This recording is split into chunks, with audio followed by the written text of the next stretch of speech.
Kementerian Investasi dan Hilirisasi Badan Koordinasi Penanaman Modal BKPM melaporkan realisasi investasi sepanjang tahun 2025 mencapai 1,9 triliun rupiah.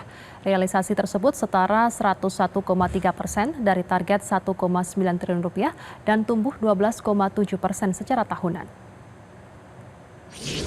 Meski melampaui target, pertumbuhan realisasi investasi 2025 tercatat melambat dibandingkan tahun 2024 yang tumbuh 20,8% year on year.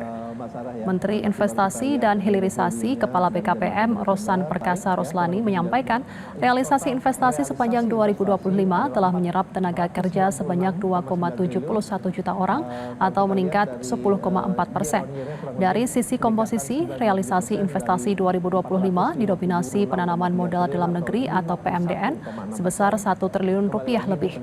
Nilai ini tumbuh 26,6% dan berkontribusi 53,4% terhadap total realisasi investasi.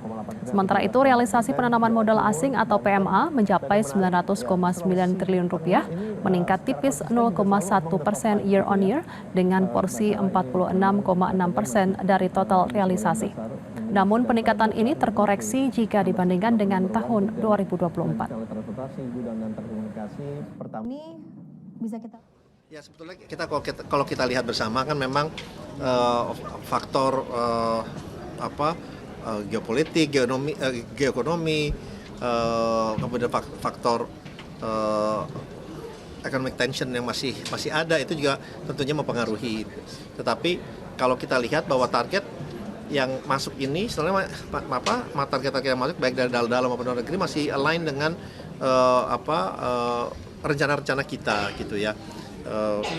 Dan buat kita ya kita terus lebih aktif juga untuk keluarnya. IIPC kita juga terus berkomunikasi dengan mereka untuk investasi ini bisa terus meningkat. Dan memang ya saya bilang itu kalau mungkin dulu di dalam negerinya, kalau saya kasih perumpamaan, kalau dulu larinya semua 10 km per jam, sekarang dalam negerinya tiba-tiba biasanya average 10 km jadi 15 km per jam karena apa? Karena ada faktor dan antaranya. Mungkin itu yang bisa membuat perbedaan kenapa percepatan di dalam negerinya investasinya itu menjadi lebih cepat. Jelajahi cara baru mendapatkan informasi. Download Metro TV Extend sekarang.